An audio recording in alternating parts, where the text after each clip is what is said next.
धन्यवाद श्री रामप्रीत मंडल जी। श्री कृष्ण प्रसाद टेनेंटी जी। Shri Krishna Prasad. Thank you, Honorable Speaker, sir, for giving me an opportunity to speak today on the supplementary demand for grants. Under this, there is a total gross additional expenditure, sir, for 6.7 lakh crores, of which the net cash outgo is almost rupees 51,000 crores, with the rest being matched by savings, receipts and recoveries. Honorable Speaker, sir, I would like to begin by thanking our Honorable Prime Minister, Shri Narendra Modi ji, and Finance Minister, Srimati Nirmala Sitharaman ji, for their visionary governance. I would also like to express my gratitude for the steps taken to revive the constructions of the futuristic city of Amaravati in the state of Andhra Pradesh, reviving the Visakhapatnam steel plant, creation of the South Coast Railway Zone, as well as the revival and completion of the Polavaram irrigation project, sir. Honorable Speaker, sir, I have been elected from a backward area called Bapatla in Andhra Pradesh from Telugu Desam Party under the visionary leadership of Sri Nara Chandrababu Naidu ji. Bapatla has been carved out of the backward areas of the Prakasham district and the Guttur district, with the extremely low literacy rate of only 55%. And therefore, Bapatla faces a multitude of challenges in development and welfare. To this end, I have constantly sought the inclusion of Bapatla under the aspirational district program, and I am surprised to note that none of the blocks of the district are included in the 500 aspirational blocks of the country. I appeal through yourself, sir, to Niti Aayog and Honorable Minister of Planning that my district and the blocks be added in the aspirational districts. Coming to the grants, I would like to draw your attention, sir, first to the Ministry of Housing and Urban Affairs. At the outset, I thank the government for its generous support in building Amaravati, the capital city. Sir, the ministry has seen a 0.73% increase in its allocation by way of present supplementary demand for grants. Of this, rupees 5,888.5 crores has been sought for metro projects. I request through you, sir, that part of this may be given to the Visakhapatnam metro project and the Vijayawada metro project for the benefit of the people out there. Another important scheme, sir, that is closely linked to the sustainable housing is the Pradhan Mantri Surya Ghar Mufti Bijli Yojana under the New and Renewable Energy Ministry. Sir, rupees 2,700 crores has been sought for this scheme under the supplementary demand for grants. I applaud the government's revolutionary initiative that aims at connecting 1 crore households in the country with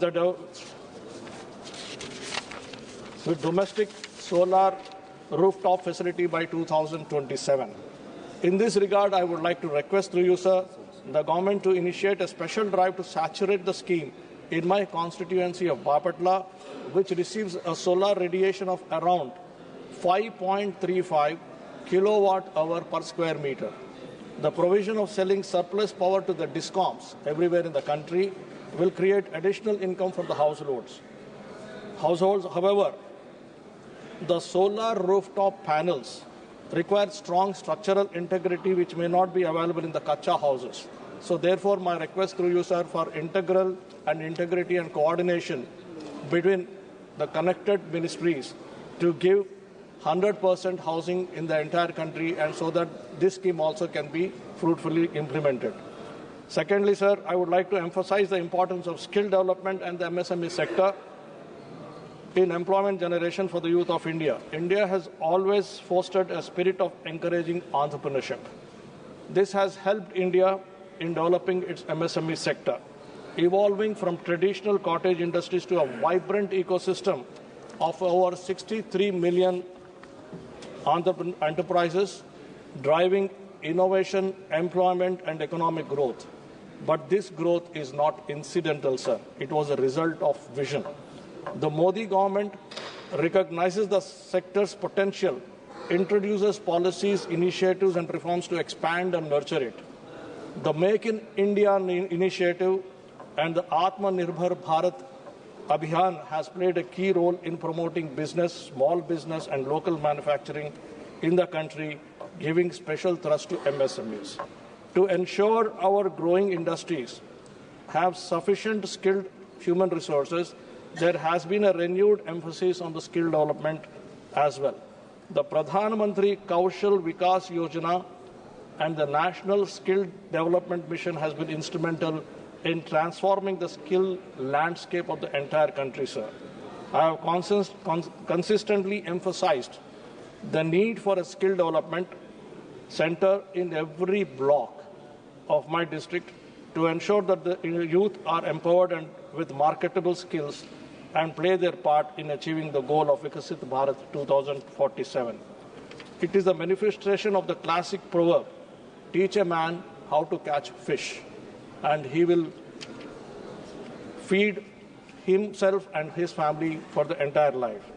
In this regard, I have also requested that a world-class skill development center be built in my constituency of Bapatla. Third, sir, I would shift my focus to the rural development and the flagship scheme of the Manrega. I would like to congratulate the government on the successful operation of the scheme in December 2020, of the scheme, which has also reflected in the 8.3% increase in the demand under the scheme in 2024 as compared to 2023. Providing employment opportunities to people is the first step in ending the vicious circle of poverty, which has always been a priority of the NDA government. This is laudable. I would also urge the government to ensure that the increase in work demand is met with commensurate funds to ensure the fulfillment of the wage component of the scheme, sir. Fourth, sir, the issue of health. To ensure nobody is left behind, the government has also been strategizing a unified platform and digital marketplace for insurances products so as to amp up penetration and provide health services to the remotest corner of the country. Furthermore, the pioneer initiative of Bhima Sakhi Yojana will provide employment to 2 lakh women, and each of them would earn a potential rupees 1.75 lakh per year, bolstering their financial empowerment. The much-awaited Bhima Sugam portal, along with the Bhima Sakhi Yojana, will serve the dual purpose of employment generation and a healthy India. Under the leadership of Honorable PM Shri Modi ji, India has also established itself as a global powerhouse in the health production, supplying 20% of the world's generic medicines and 60% of the vaccines. During the COVID-19 pandemic, India administered over 2.2 billion vaccine doses by 2022. This leadership underscores its robust pharmaceutical and biotech industries, reinforcing its position as a pharmacy of the world. At the same time, sir, I would like to draw the government's attention to a few pressing areas. The out-of-pocket expenditure on healthcare, while decreasing in the recent years to 39.4%, is still considerably high for the common man. I implore the government to ensure adequate funding for health programs, which people have reposed their trust in, such as the National Health Mission. As I conclude, I would like to highlight that the people of Andhra Pradesh have given a historic mandate to the NDA government led by Sri Nara Chandrababu Naidu ji. Andhra Pradesh, sir, is the youngest state in the country, having undergone bifurcation 10 years ago, and out of which, unfortunately, we have lost 5 years in the previous government. Now it is the time to push forward with a renewed commitment, not only to recoup the losses of the last 5 years, but also set new examples of success. I am sure with the cooperation between the state government and the union government, the dream of Vikasit Bharat and Vikasit Andhra is not far too away, sir. Thank you very much for your opportunity you have given to speak, sir.